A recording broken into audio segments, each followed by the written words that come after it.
একটা কথা মনে রাখবেন, এই বাংলাদেশের ইতিহাস এবং ইসলাম এক সূত্রে গাথা। তসবির দানা যেরকম একদিকে গিট্টু লাগানো থাকে, একটা গিট্টু খুলে গেলে শুধু কি শেষ দানাটাই পড়বে? সবগুলো পড়বে। বাংলাদেশের স্বাধীনতা, বাংলাদেশের সম্মান, বাংলাদেশের উন্নতি, বাংলাদেশের অস্তিত্ব, এটা দাঁড়িয়ে আছে ইসলামের পরিচয়ের উপরে। যদি বাংলাদেশের ইসলামের পরিচয় নষ্ট হয়ে যায়, দেশ থাকবে না, স্বাধীনতা থাকবে না, সম্মান থাকবে না, অস্তিত্ব বলতে কিছুই থাকবে না। শুধু আলেম ওলামা হওয়ার অপরাধে আমাদের হাজার হাজার মানুষরা জুলুম নির্যাতনের শিকার হয়েছে এবং দেশটার মধ্যে 15 বছর আমরা সংখ্যালঘুদের চেয়েও আরো বেশি নিম্ন শ্রেণীর নাগরিক হিসেবে থাকতে হয়েছে। আমাদের জানমালের নিরাপত্তা ছিল না, আমাদের ইজ্জত এবং আব্রু নিয়ে যাচ্ছে তাই ছিনিমিনি খেলা হয়েছে।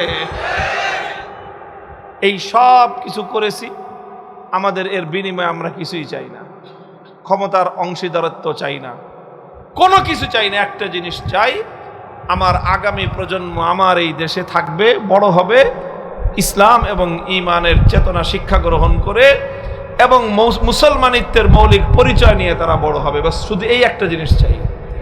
এই প্রাইমারি স্কুল শিক্ষা ব্যবস্থায় কোরআনের শিক্ষা অন্তর্ভুক্ত করতে হবে এবং এই কোরআনের শিক্ষা দেওয়ার জন্য বিশুদ্ধ কোরআনের তেলাওয়াতকারী শিক্ষক নিয়োগের ব্যবস্থা করতে হবে। ওই শিক্ষক নিয়োগটা ইনশাল্লাহ আমরা কওমি মাদ্রাসাগুলো থেকে দিব।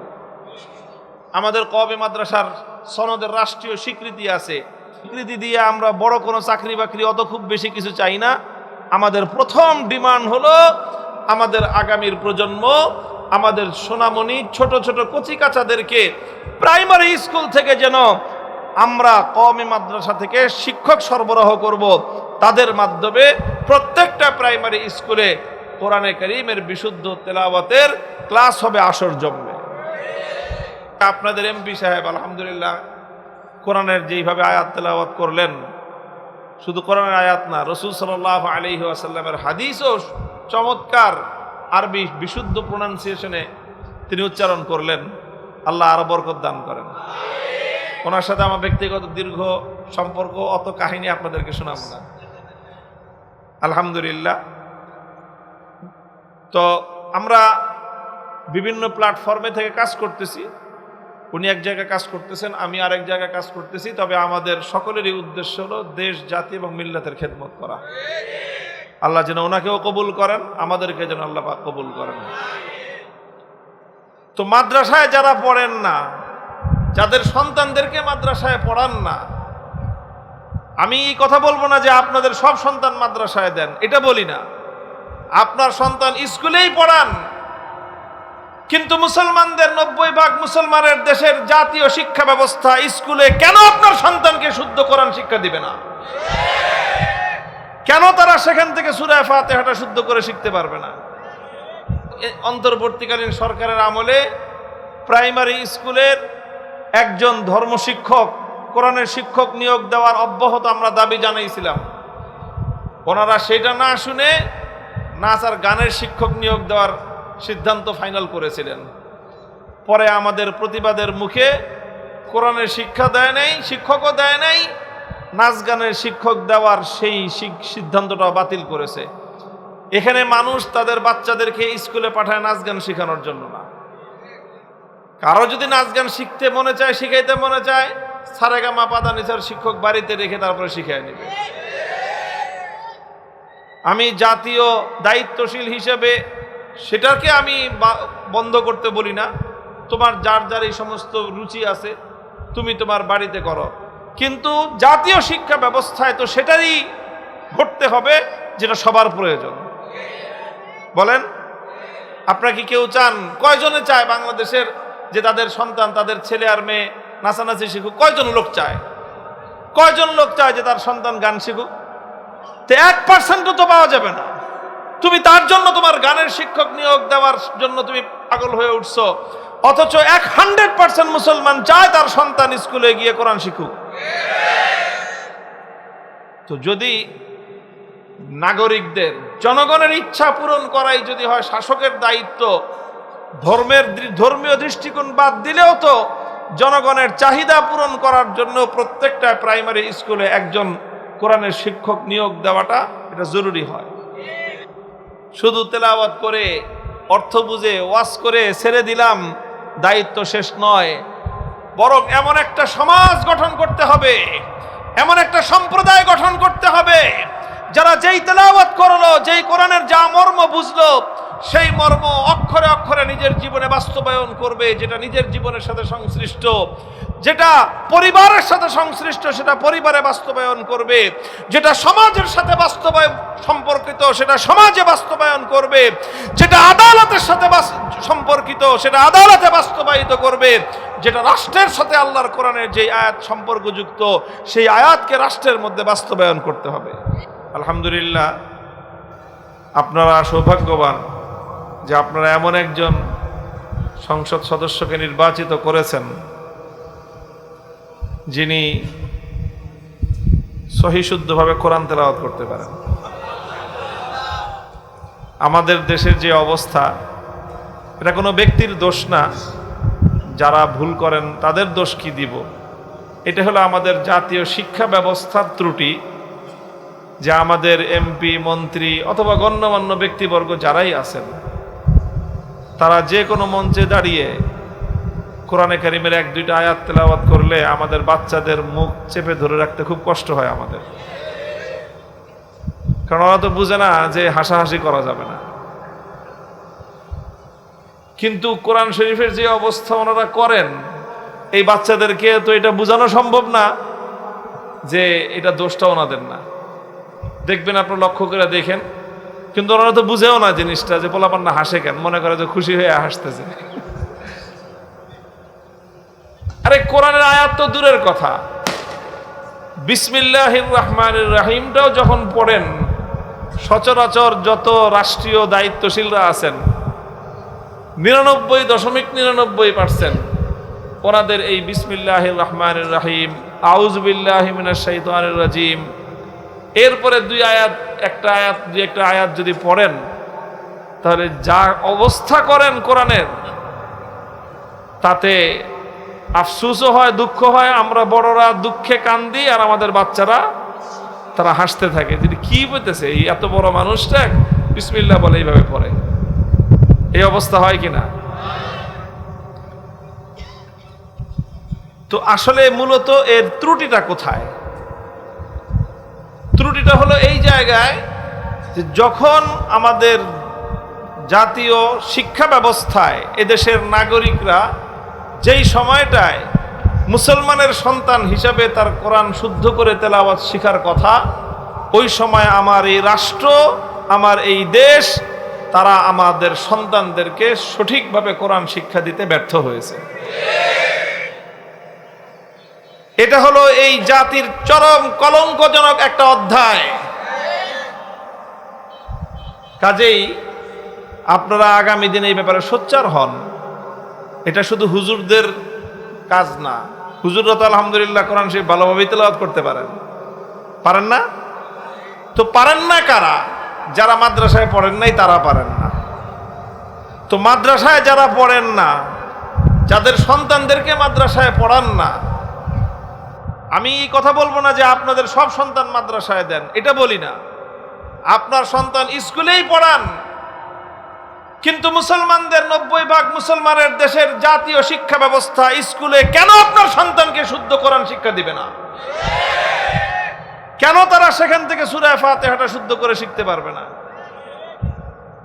সেখানে তো ABCD তো অ্যালফাবেট সবগুলি সহ একেবারে বিশুদ্ধ উচ্চারণ সহ সব শেখানো হয় তাদেরকে। ইংলিশ তো পটর পটর করে বলতে পারেন। ইংলিশ বলতে না পারলে তো আপনাদের শিক্ষার মান উত্তীর্ণই হয় না। আমি ইংলিশ শিখতে না করতেছি না, সমালোচনা করতেছি না, বলতে চাচ্ছি চেষ্টা করলে যে পারা যায় এটা তো তার প্রমাণ। তাহলে কেন আমার প্রাইমারি স্কুল থেকে, আমার হাই স্কুল থেকে যখন আমার একটা ছেলে অথবা আমার একটা মেয়ে এই 5 বছর প্রাইমারি স্কুল পড়লো, তাকে এত দুনিয়ার এত কিছু শিখাইলেন, সূরা ফাতিহাটা শুদ্ধ করে তেলাওয়াত করা শিখাইতে পারলেন না? এর জন্য কে দায় নিবে? এর জন্য অবশ্যই রাষ্ট্রীয় কর্তৃপক্ষকে দায় গ্রহণ করতে হবে। আমরা এই আওয়াজ ভয়েস রেজ করেছি, আমরা বিগত সময়ে আবারও করব, এবার শক্তিশালীভাবে করব। আলহামদুলিল্লাহ, বিগত যে কোনো সময়ের তুলনায় বাংলাদেশে রাজনৈতিকভাবে এখন আমাদের অবস্থান অনেক বেশি সংহত, অনেক শক্তিশালী। এমনি না, রক্ত দিয়ে আমরা এই অবস্থান আমরা খরিদ করেছি। কাজেই আগামীর বাংলাদেশে বিগত অন্তর্বর্তীকালীন সরকারের আমলে প্রাইমারি স্কুলের একজন ধর্মশিক্ষক, কোরআনের শিক্ষক নিয়োগ দেওয়ার অব্যাহত আমরা দাবি জানাইছিলাম। ওনারা সেটা না শুনে নাচ আর গানের শিক্ষক নিয়োগ দেওয়ার সিদ্ধান্ত ফাইনাল করেছিলেন। পরে আমাদের প্রতিবাদের মুখে কোরআনের শিক্ষা দেয় নাই, শিক্ষকও দেয় নাই, নাচ গানের শিক্ষক দেওয়ার সেই সিদ্ধান্তটা বাতিল করেছে। এখানে মানুষ তাদের বাচ্চাদেরকে স্কুলে পাঠায় নাচ গান শেখানোর জন্য না। কারো যদি নাচ গান শিখতে মনে চায়, শিখাইতে মনে চায়, সারেগামা পাদানিসার শিক্ষক বাড়িতে রেখে তারপরে শিখায় নেবে। আমি জাতীয় দায়িত্বশীল হিসেবে সেটাকে আমি বন্ধ করতে বলি না। তোমার যার যার এই সমস্ত রুচি আছে তুমি তোমার বাড়িতে করো, কিন্তু জাতীয় শিক্ষা ব্যবস্থায় তো সেটারই ঘটতে হবে যেটা সবার প্রয়োজন। বলেন, আপনারা কি কেউ চান, কয়জনে চায় বাংলাদেশের যে তাদের সন্তান, তাদের ছেলে আর মেয়ে নাচানাচি শিখুক? কয়জন লোক চায়? কয়জন লোক চায় যে তার সন্তান গান শিখুক? তো 1% তো পাওয়া যাবে না। তুমি তার জন্য তোমার গানের শিক্ষক নিয়োগ দেওয়ার জন্য তুমি পাগল হয়ে উঠছো, অথচ 100% মুসলমান চায় তার সন্তান স্কুলে গিয়ে কোরআন শিখুক। তো যদি নাগরিকদের, জনগণের ইচ্ছা পূরণ করাই যদি হয় শাসকের দায়িত্ব, ধর্মীয় দৃষ্টিকোণ বাদ দিলেও তো জনগণের চাহিদা পূরণ করার জন্য প্রত্যেকটা প্রাইমারি স্কুলে একজন কোরআনের শিক্ষক নিয়োগ দেওয়াটা এটা জরুরি হয়। ইনশাআল্লাহ এই বিষয়টা আমরা আগামী দিনে আমরা আরো সংহতভাবে, মজবুতভাবে আমরা এটা দাবি উত্থাপন করব।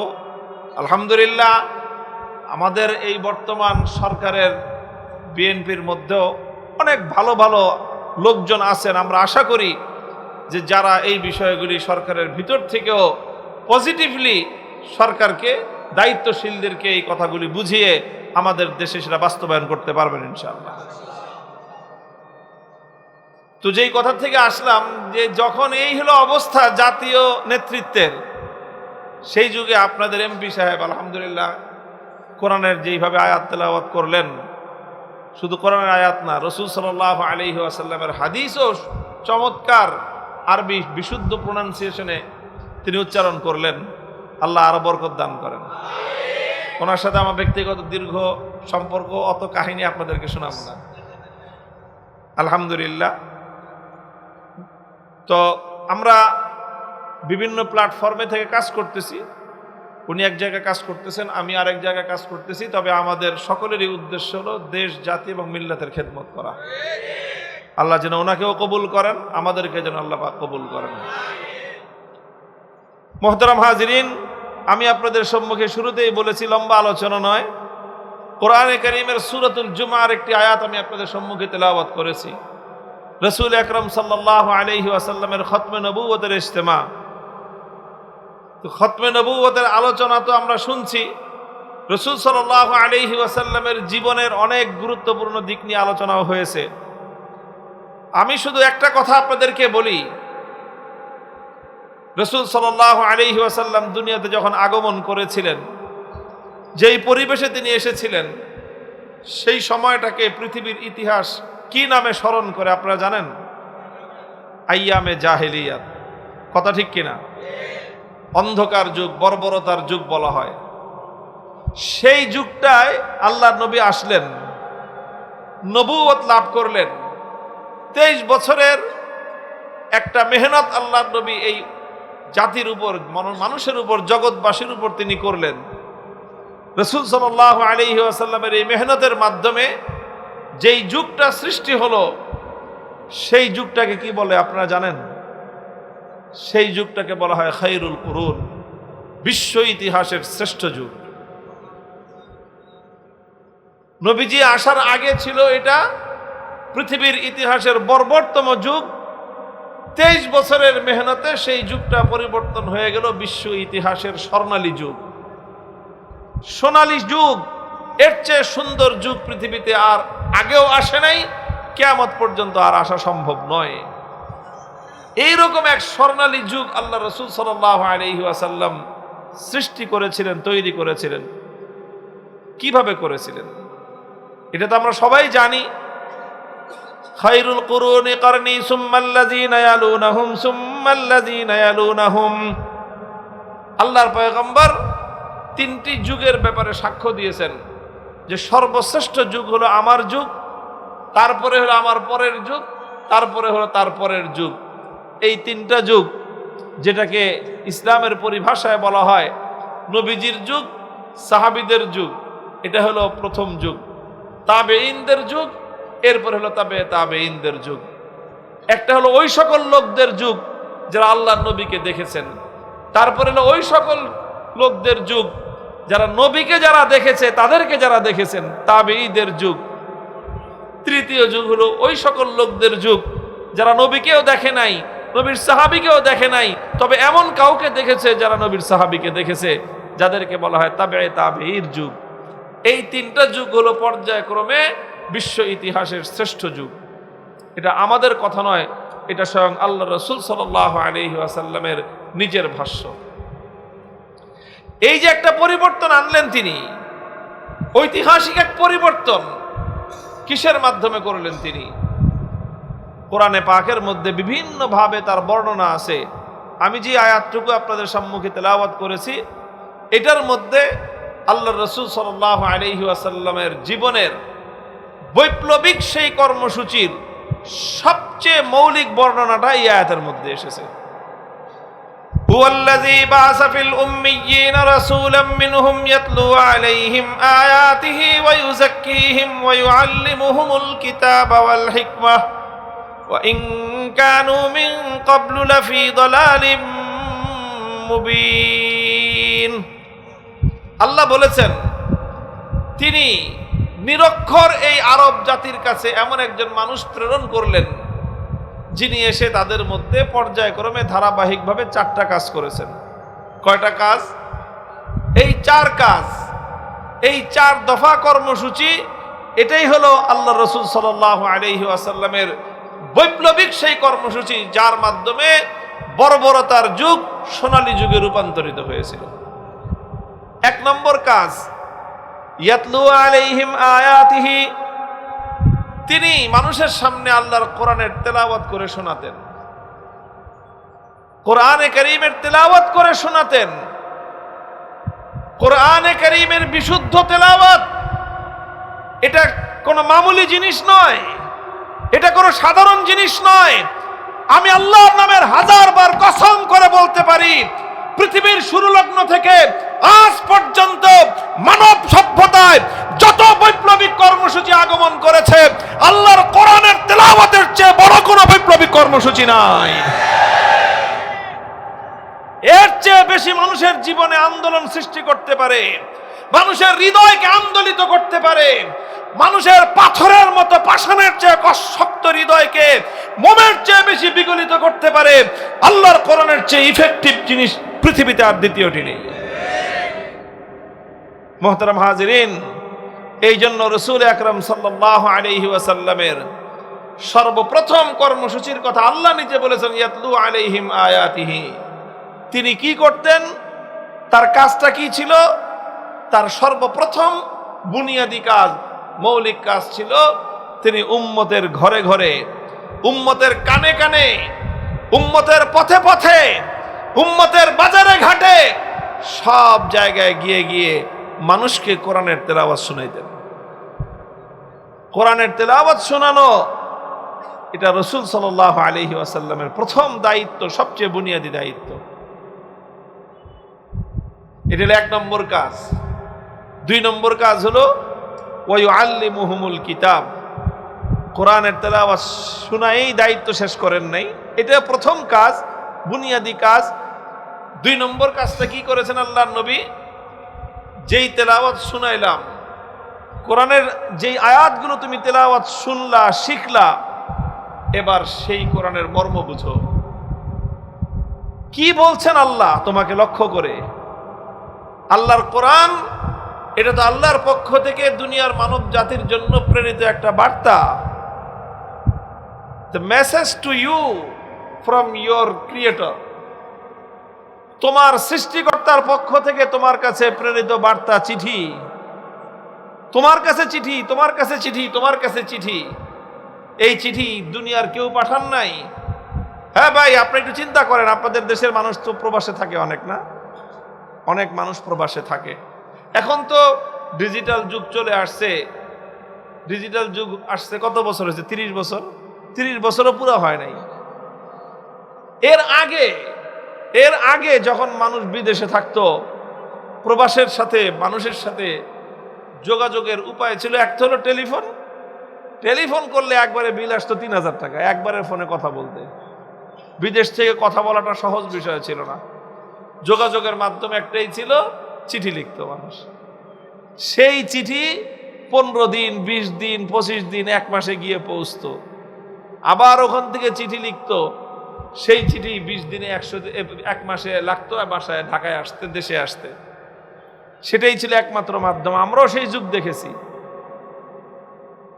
তো সেই যুগে কোনো প্রবাস থেকে কোনো সন্তান তার মায়ের কাছে চিঠি লিখতো, দেশ থেকে গেছে, সে ঠিক মতো গিয়ে সৌদি আরবের রিয়াদে পৌঁছলো কিনা, ইটালির রোমে গিয়ে ঠিক মতো সুস্থ মতো পৌঁছলো কিনা, আমেরিকার নিউ ইয়র্কে গিয়ে সে ঠিক মতো পৌঁছতে পারলো কিনা, এটা তো সবাই, মায়ের কাছে তো টেলিফোন নাই, জানাইবো কেমনে? মায়ের তো জানার কোনো উপায় ছিল না। সন্তানটারে বিদেশে পাঠায় দিয়ে মা অধীর আগ্রহে অপেক্ষা করতো যে আমার পোলা রিয়াদে গিয়ে, সৌদি আরব গিয়ে, কুয়েতে গিয়ে চিঠি পাঠাবে আমার কাছে, যে সে ঠিক মতো বাড়িতে পৌঁছলো কিনা, জায়গা মতো পৌঁছলো কিনা। তারপরে সেখান থেকে সন্তান গিয়ে পৌঁছায় 1 পৃষ্ঠার চিঠি লিখতো যে মা ঠিক মতো পৌঁছাইছি, আমি ভালো আছি, কাজে যোগদান করছি, তুমি স্বাস্থ্যের দিকে খেয়াল রাখো, বাবার দিকে খেয়াল রাখো, এই করো সেই করো। এই 1 পৃষ্ঠা চিঠি, আধা পৃষ্ঠা চিঠি লেখা পাঠাইতো। সেই চিঠি যখন কোনো মায়ের কাছে পৌঁছতো, এখনো যদি 30 বছর আগের কোনো মায়ের স্মৃতি মনে থাকে, ওনারা সাক্ষী দিতে পারবেন যে সন্তানের একটা চিঠি মায়ের কাছে কত মূল্যবান হইতো। ওই মা ওই চিঠি যে কত শতবার পড়তো আল্লাহই মালুম। আর পড়তে না পারলে, অনেক মা তো আছে এরকম নিজেরা চিঠিও পড়তে পারে না, ওই চিঠি নিয়ে গ্রামের যেই মেয়েটা যে পড়তে পারে ওর বাড়িতে যেত, যে আমার চিঠিটা একটু পড়ে শোনাও। 1 বার পড়ে শোনায়, 2 বার পড়ে শোনায়, 3 বার পড়ে শোনায়। মায়ের এরপরে মনটা শান্ত হয় না, আবার আরেকদিন যে আরেকজনের কাছে আবার একটু পড়ে শোনাও। কি আছে এই চিঠির মধ্যে? কিছুই নাই। এতটুক জিনিস সন্তানের ভালোবাসার একটা দলিল, এটা বাস। এই তো ভাই, তুমি তোমার মায়ের একটা বার্তা একটা সন্তানের কাছে এত মূল্যবান, একজন প্রবাসী সন্তানের একটা বার্তা তার মায়ের কাছে এত দামি, এত আবেগ। স্ত্রীর পাঠানো একটা চিঠি এত মূল্যবান, একজন স্ত্রীর কাছে দূর দেশ থেকে পাঠানো তার স্বামীর একটা পাত্র, একটা বার্তা এত মূল্যবান, এত আবেগের। আর তোমার সৃষ্টিকর্তা মহান রব্বুল আলামিন তোমার হেদায়েতের জন্য, তোমার মুক্তির জন্য, তোমার কল্যাণের জন্য তোমার নামে জালিকাল কিতাবুল লা রাইবা ফীহি বলে, ইন্না আনজালনা ইলাইকাল কিতাবা বিল হক, তোমার কাছে আমি কিতাব নাজিল করেছি বলে আল্লাহ যেই কিতাব তোমার কাছে পাঠালেন, সেই কিতাবে তোমার মালিক তোমাকে কি বললেন সেটা জানার একটু আগ্রহ তোমার মধ্যে হলো না। তো এরপরেও যদি আমি তোমাকে নিমক হারাম বলি, বেশি বলে ফেললাম? বলেন, বেশি বলে ফেলি? আল্লাহ যে বলছেন, ইয়া আইয়ুহাল ইনসান মা গাররাকা বিরাব্বিকাল কারীম, হে মানব জাতি, নিমক হারামি করস, তোর রবকে ভুলে তুই থাকস কেমনে? আল্লাহকে খুব বেশি বলছেন। বলেন, ইন্নাল ইনসানা লিরাব্বিহি লাকানুদ, নিশ্চয় মানুষ তার রবের সবচেয়ে বড় নাফরমান, নিমক হারাম, নাশকর। এই কথাটাকে আল্লাহ বেশি বলছেন। মুহতারাম হাজিরিন, এই জন্য এটা এক ধরনের নিমক হারামি। আসলে আমরা আল্লাহর কোরআনের ব্যাপারে যখন গাফেল থাকি, তখন আসলে আমরা নিমক হারামি করি। এই জন্য রাসূল সাল্লাল্লাহু আলাইহি ওয়াসাল্লামের দ্বিতীয় যে দায়িত্বটা ছিল, সেটা হলো তিনি যেই কোরআন তেলাওয়াত করলেন এবার উম্মতকে সেই কোরআনের মর্ম বুঝাতেন। আল্লাহর নবী নাই, কিন্তু দায়িত্বগুলো রয়ে গেছে। আমাদের কাজ আমরা আল্লাহর কোরআনের মর্ম বুঝার চেষ্টা করব তো ইনশাআল্লাহ। কোরআনের তেলাওয়াত শিখব, এরপরে হলো কোরআনের অর্থ, কোরআনের মর্ম এটাও বুঝবো। 3 নম্বর কাজ হলো ওয়ায়ুআল্লিমুহুমুল হিকমাহ। কোরআন যেটা তেলাওয়াত করলেন, কোরআনের মর্ম বুঝলেন, অর্থ বুঝলেন, দায়িত্ব শেষ। 3 নম্বর দায়িত্ব হলো যা পড়লেন, যা বুঝলেন, এবার সেটাকে প্র্যাকটিক্যাল বাস্তবায়ন করেন। শুধু তেলাওয়াত করে অর্থ বুঝে ওয়াজ করে ছেড়ে দিলাম, দায়িত্ব শেষ নয়। বরং এমন একটা সমাজ গঠন করতে হবে, এমন একটা সম্প্রদায় গঠন করতে হবে যারা যেই তেলাওয়াত করলো, যেই কোরআনের যা মর্ম বুঝলো, সেই মর্ম অক্ষরে অক্ষরে নিজের জীবনে বাস্তবায়ন করবে। যেটা নিজের জীবনের সাথে সংশ্লিষ্ট, যেটা পরিবারের সাথে সংশ্লিষ্ট, সেটা পরিবারে বাস্তবায়ন করবে। যেটা সমাজের সাথে বাস্তবায়ন সম্পর্কিত, সেটা সমাজে বাস্তবায়ন করবে। যেটা আদালতের সাথে সম্পর্কিত, সেটা আদালতে বাস্তবায়িত করবে। যেটা রাষ্ট্রের সাথে আল্লাহর কোরআনের যে আয়াত সম্পর্কযুক্ত, সেই আয়াতকে রাষ্ট্রের মধ্যে বাস্তবায়ন করতে হবে। এটা হলো আল্লাহর নবীর 3 নম্বর দায়িত্ব ছিল। এটাকেই বলা হয় তালিমে হিকমত।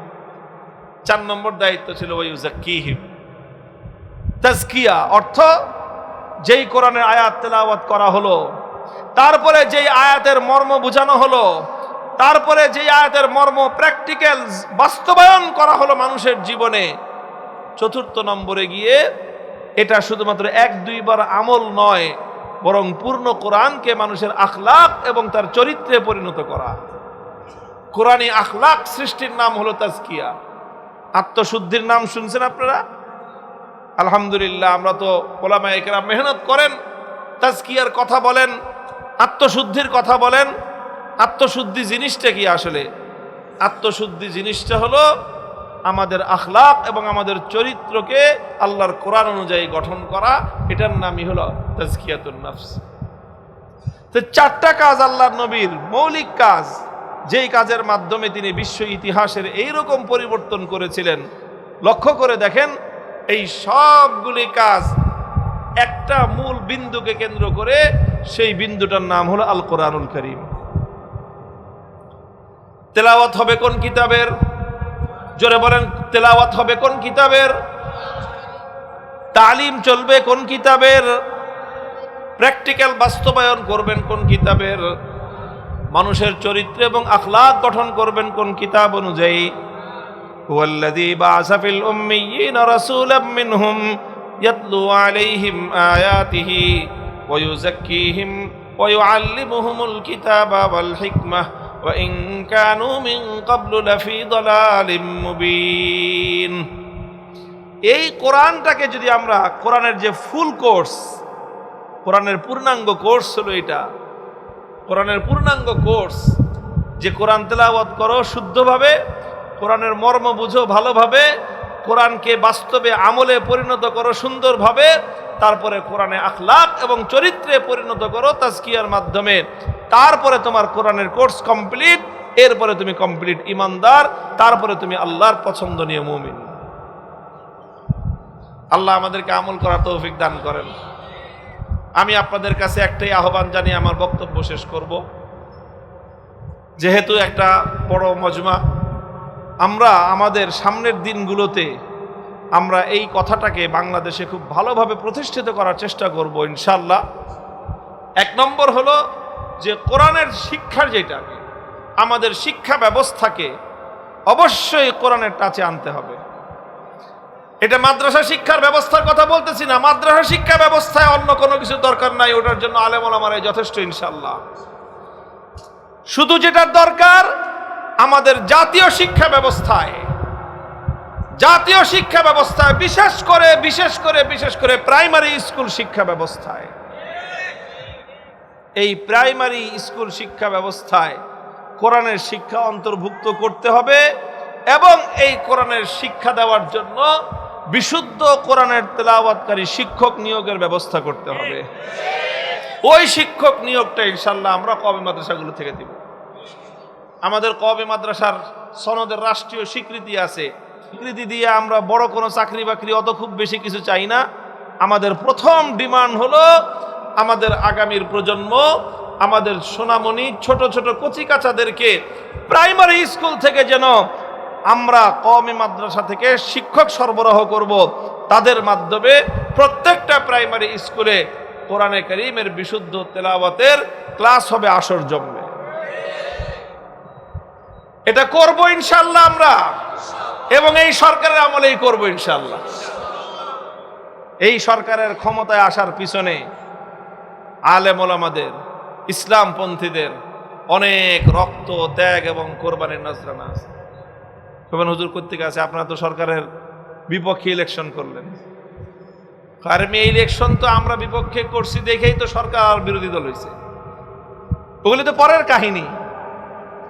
আমরা কোথায় ইলেকশন করছি, কোথায় করি নাই, সেগুলো ভিন্ন হিসাব। কিন্তু এই সরকার এইভাবে ক্ষমতায় আসার জন্য তাকে 2013 সাল পাড়ি দিয়ে আসতে হয়েছে। বলেন, 2013 সালের পরে তাকে 2015, 2018, 2024 সাল পাড়ি দিয়ে আসতে হয়েছে। 2021 সালে লড়াই করতে হয়েছে আমাদেরকে। বছরের পর বছর কারাগারে অন্ধকার প্রকোষ্ঠে দিন গুজরান করতে হয়েছে আমাদেরকে। জালিম শাহী স্বৈরাচারী যুগের কুখ্যাত লেডি ফেরাউনের জুলুমের নির্যাতনের শিকার হতে হয়েছে আমাদেরকে। বুকের তাজা রক্ত শাপলা চত্বরে দিতে হয়েছে নবীর প্রিয় উম্মতকে। আল্লাহর পয়গম্বরের ইজ্জতের হেফাজতের জন্য শাপলা চত্বরের 20 ধারা রক্তের 20 ধারা রাজপথ রক্তে রঞ্জিত হয়েছে আল্লাহ নবীর উম্মতকে।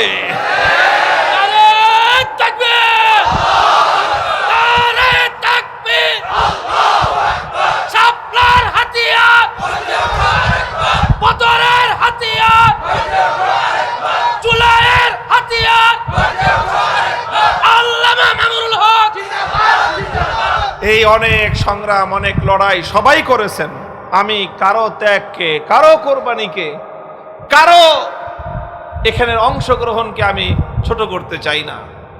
সরকারি দলের, বিএনপির নেতাকর্মীরা, মাঠ পর্যায়ের নেতাকর্মীরা অমানবেতর জীবনযাপন করেছে। 15টা বছর অনেক আছে এরকম একটা দিনের জন্য নিশ্চিন্তে বাড়িতে ঘুমাইতে পারে নাই। মাসের পর মাস, বছরের পর বছর ফেরারি জীবনযাপন করতে হয়েছে, আছে না? তারা এরকম ত্যাগ কোরবানি স্বীকার করেছে, অন্যান্য দলের নেতাকর্মীরা ত্যাগ কোরবানি স্বীকার করেছে। তবে একটা গোষ্ঠীগত পরিচয় হিসাবে যদি ধরেন, তাহলে আমি বলবো সবচেয়ে বেশি ত্যাগ এবং কোরবানির পরিচয় গোষ্ঠীগতভাবে আলেম সমাজ দিয়েছে।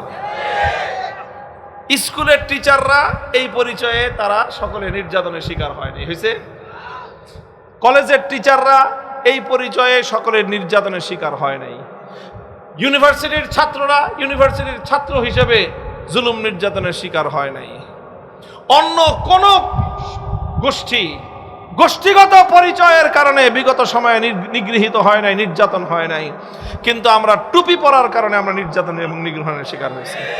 শুধু আলেম ওলামা হওয়ার অপরাধে আমাদের হাজার হাজার মানুষরা জুলুম নির্যাতনের শিকার হয়েছে। এবং দেশটার মধ্যে 15 বছর আমরা সংখ্যালঘুদের চেয়েও আরো বেশি নিম্ন শ্রেণীর নাগরিক হিসেবে থাকতে হয়েছে। আমাদের জানমালের নিরাপত্তা ছিল না, আমাদের ইজ্জত এবং আব্রু নিয়ে যাচ্ছে তাই ছিনিমিনি খেলা হয়েছে।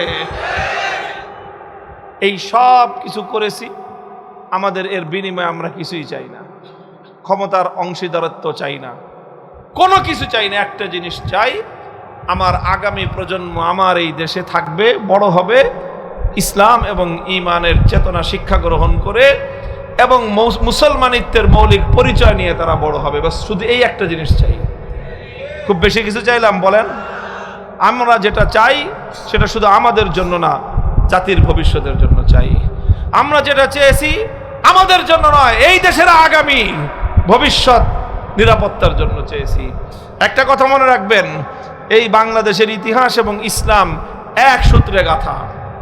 তসবির দানা যেরকম একদিকে গিট্টু লাগানো থাকে, একটা গিট্টু খুলে গেলে শুধু কি শেষ দানাটাই পড়বে? সবগুলো পড়বে। বাংলাদেশের স্বাধীনতা, বাংলাদেশের সম্মান, বাংলাদেশের উন্নতি, বাংলাদেশের অস্তিত্ব এটা দাঁড়িয়ে আছে ইসলামের পরিচয়ের উপরে। যদি বাংলাদেশের ইসলামের পরিচয় নষ্ট হয়ে যায়, দেশ থাকবে না, স্বাধীনতা থাকবে না, সম্মান থাকবে না, অস্তিত্ব বলতে কিছুই থাকবে না। এই জন্যই এই দেশের, আমি কেন এই কথা বলতেছি কিন্তু এটা গলার জোরের কথা না, বাংলাদেশটা কিভাবে গড়ে উঠেছে 250 বছরের ইতিহাস পড়ে দেখেন, কোত্থেকে কেমনে বাংলাদেশ হয়েছে, এইগুলো ইতিহাস পড়লেই এই কথাগুলি দিবালোকের মতো পরিষ্কার হয়ে যাবে। কাজেই ইনশাআল্লাহ আমরা বলবো, আমরা সব জায়গায় এটা কথাটাকে প্রেস করব এবং আগামীর বাংলাদেশে আশা করি ইনশাআল্লাহ এবার যে একটা অনুকূল পরিবেশ আল্লাহ পাক দান করেছেন, রাষ্ট্রীয় পর্যায়ে আল্লাহ পাক যে অনুকূল পরিবেশ দান করেছেন, সরকারও অতীতেও তাদের যে ঐতিহ্য, তাদের যে ইতিহাস, ইসলামী মূল্যবোধের সরকার। কাজেই এই অনুকূল পরিবেশ, আর বিরোধী দল তো আরো বেশি, তাদের ম্যাক্সিমাম প্রায় সবাই ইসলামপন্থী, ইসলামী সংগঠনের তারা লোকজন। তো যারা একদিকে ইসলামপন্থীরা হলো বিরোধীর পক্ষে, অর্থাৎ গণতান্ত্রিক রাষ্ট্র প্রক্রিয়ার মধ্যে ব্যবস্থায় রাষ্ট্রের দুইটা পার্ট থাকে, সরকারি দল এবং বিরোধী দল। তো অর্ধেক তো ইসলামপন্থী প্রায়, আর সরকারি দলও ইসলামী মূল্যবোধে বিশ্বাসী। এই আমলেও যদি প্রাইমারি স্কুলে কোরআনী শিক্ষক নিয়োগ না হয়, তাহলে আমাদের বাংলাদেশের 18 কোটি মানুষের কচু গাছে গলায় দড়ি দেওয়া দরকার। কথা ঠিক কিনা? ইনশাআল্লাহ এটা হবে এবং আমরা এটাকে ইনশাআল্লাহ বাস্তবায়ন করব। আর খতমে নবুয়তের বিল, রাসূল সাল্লাল্লাহু আলাইহি ওয়াসাল্লামের ইজ্জতের হেফাজতের জন্য রাষ্ট্রীয় নিরাপত্তার ব্যবস্থা, সেটাও ইনশাআল্লাহ যে কোনো মূল্যে এই সরকারের আমলে কাঙ্ক্ষিত মানের একটা ফলাফল যেন আমরা আদায় করে নিয়ে আসতে পারি, আমরা সর্বতোভাবে সেটার চেষ্টা অব্যাহত রাখব। আল্লাহ পাক রব্বুল আলামিন আমাদের সকলকে কবুল করেন, তৌফিক দান করেন। বাংলাদেশটাকে আল্লাহ পাক রব্বুল আলামিন সকল ষড়যন্ত্রের হাত থেকে হেফাজত করেন। বাংলাদেশের এই পরিস্থিতি, এটা কিন্তু বাংলাদেশ বিরোধীদের দেখতে যে খুব ভালো লাগতেছে তা কিন্তু না। মুসরাইতেছে, কটমট করতেছে, দাঁত কটমট করতেছে। ইনশাল্লাহ তোমরা দাঁত কটমট করতে থাকো। কুল মুতু বিগাইজিকুম, তোমরা হিংসার আগুনে জ্বলে পুড়ে সারখার হয়ে যাও। মুসলমানদের বাংলাদেশ ইনশাল্লাহ সামনে অগ্রসর হবে। ইনশাল্লাহ বাংলাদেশের প্রশ্নে, বাংলাদেশের অস্তিত্বের প্রশ্নে, সম্মান এবং মর্যাদার প্রশ্নে আমরা সব এক। আল্লাহ আমাদেরকে কবুল করেন। ওয়া আখিরু দাওয়ানা আলহামদুলিল্লাহি রাব্বিল আলামিন।